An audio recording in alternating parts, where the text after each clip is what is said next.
Assentir.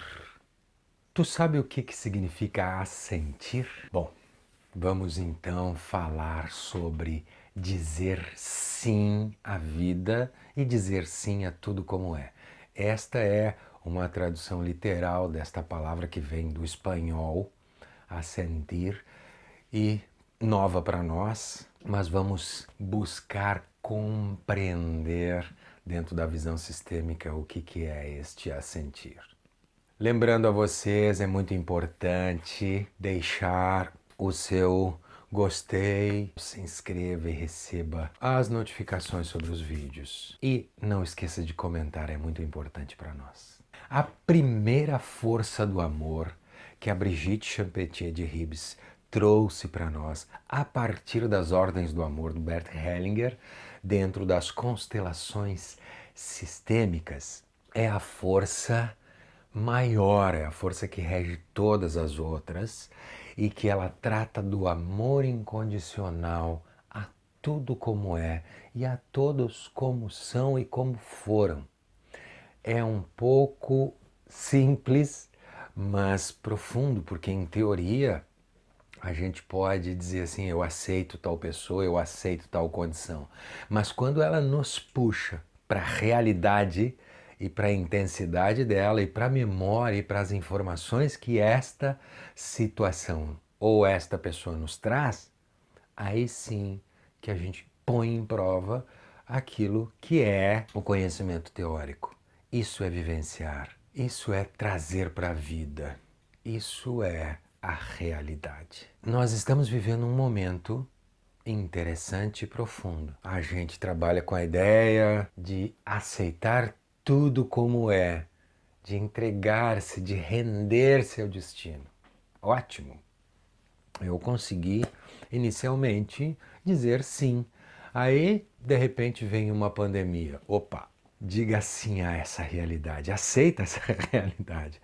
E de repente, junto com ela, vem um governo que deveria nos apoiar enquanto coletivo dentro deste momento, nos fortalecer, e ele instabiliza, ele só cria instabilidade nessas relações. Ele nega esta realidade, nega que existe uma pandemia, nega que existe um monte de coisa, e aí essas coisas vão nos deixando bastante confuso, a gente começa a perder o senso de realidade. E aí a gente acaba entrando em conflito. Quando a gente assiste as queimadas e o que está acontecendo com a natureza, isso tudo nos pega, nos mobiliza. Porque pega muito na nossa origem biológica. O que é essa origem biológica? São as emoções primárias, as emoções aquelas que brotam no nosso corpo físico. E essas emoções primárias, esse conjunto de sensações, está ligado às memórias, os nossos traumas, as nossas dificuldades, rejeições, e que aí aparece essa reatividade que a gente chama de uma reatividade da nossa criança. Por quê? Porque esse aspecto da nossa criança, do ego, é o que está presente nas emoções. Ela guarda as dores da nossa alma, ela está identificada com estas emoções. Nosso aspecto infantil do ego tem uma dificuldade muito grande de olhar para a realidade como ela é, pelo simples fato de ter ainda um olhar infantil, que a gente chama de uma fidelidade arcaica ao sistema familiar, uma necessidade de sobrevivência. Tanto é que a gente diz assim, quando a gente está vibrando somente na sobrevivência, a gente está preso ao passado, preso à criança, a gente não consegue ir para o futuro. Eu falo tudo isso para falar sobre o que nós estamos vivendo hoje, porque é importante essa análise sistêmica da realidade. Eu tenho um grupo que está funcionando, que é um grupo de estudo sistêmico, e nós tomamos praticamente o último encontro em cima de uma análise deste acontecimento que tomou a todos e que está tomando e puxando muito as nossas emoções, as nossas reações primárias, a nossa indignação, a nossa raiva, a nossa tristeza, a nossa inconformidade, nosso rechaço em relação aos assassinatos de pessoas negras. o João Alberto é a última das vítimas que aparece na mídia.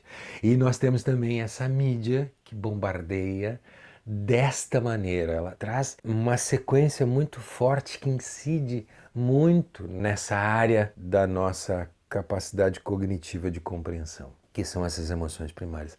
Então ela começa a mexer naquilo que é mais profundo.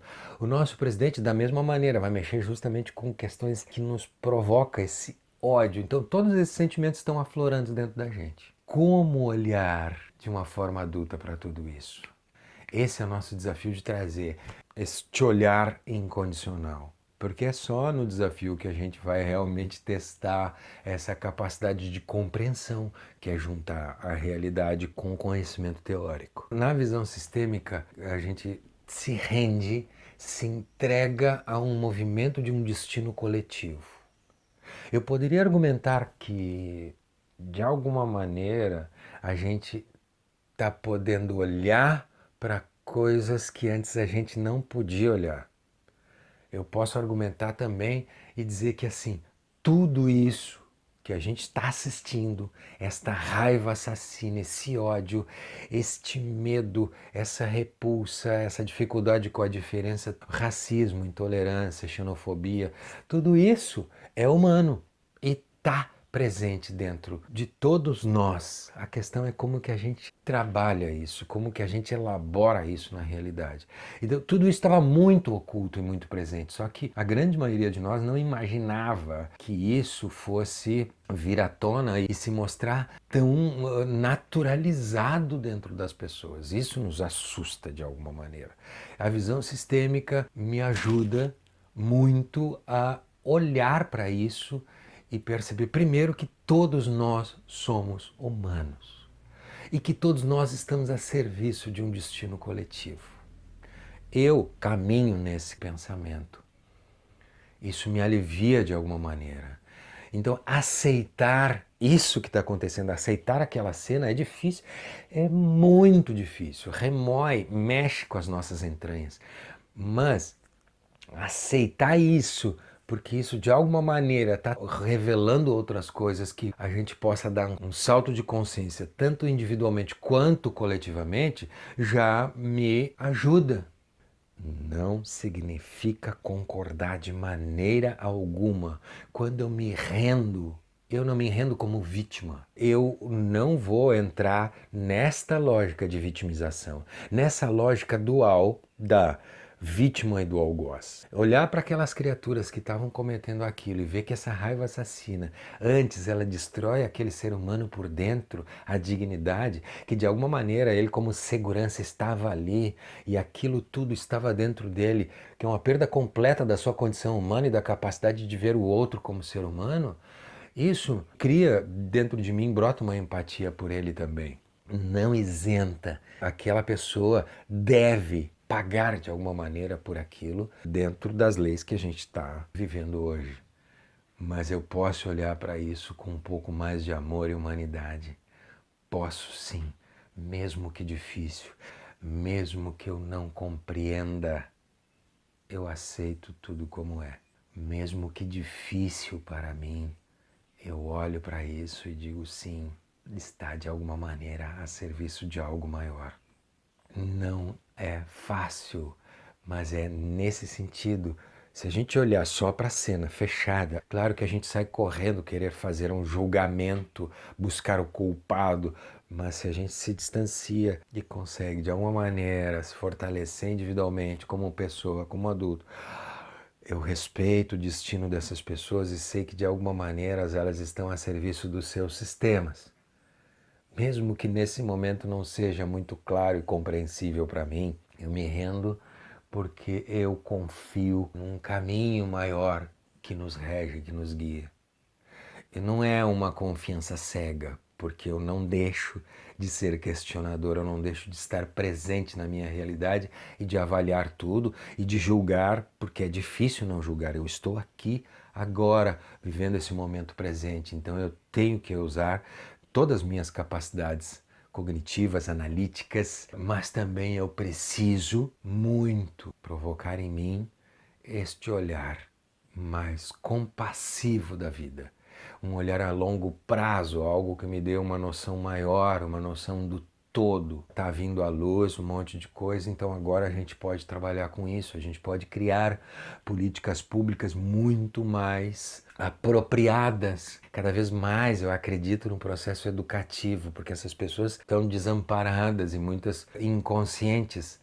A educação é educar para a paz. Acredito muito mais na arte como uma ferramenta de sensibilidade, treinamento das emoções, de lidar com as diferenças. Muito emocionante ver, por exemplo, agora muitos negros e negras, todas essas pessoas assumindo postos, mesmo que sabendo que são pouquíssimos, neste mar enorme de brancos, um pensamento conservador e fundamentalista dentro dessas religiões, mesmo assim, nos conforta de alguma maneira estarmos identificados com algumas forças e alguns olhares mais abertos, mais humanos, mais compassivos, que evoca a felicidade, a alegria, o bem viver, o olhar para o outro com amor.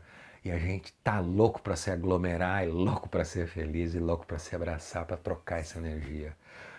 Isto é para mim o exercício desta força do amor, do assentir, do aceitar a vida como ela é, mesmo que difícil, dessa aceitação a todos como são, humanos, fazendo o seu melhor, mesmo que completamente atrapalhados, entregar-se ao fluxo da vida, mesmo trôpego, eu me entrego a isso e lido com essas forças, com essa indignação, com essas coisas que brotam em mim. Isso eu posso lidar, porque isso é meu. Como um adulto, eu me aceito e aceito isso que brota em mim. Esse render-se e fluir junto com o amor. Nossa, eu confesso que eu me sinto cada vez mais motivado a essa coisa que é um maior risco. Amar é muito mais arriscado. Odiar é um pouco de desistência da vida. É assim que eu sinto, é assim que eu penso, é assim que eu vivo. E amar é entregar-se para um fluxo que inexplicavelmente me dá uma vontade de dar um suspiro. Quando eu sinto esse ódio e ele me retrai o corpo, imediatamente eu já imagino uma situação amorosa, uma pessoa amorosa, algo que me brote amor no meu corpo, no meu ser. E isso me dá, um alívio e me dá mais energia e mais força para ver essas coisas difíceis.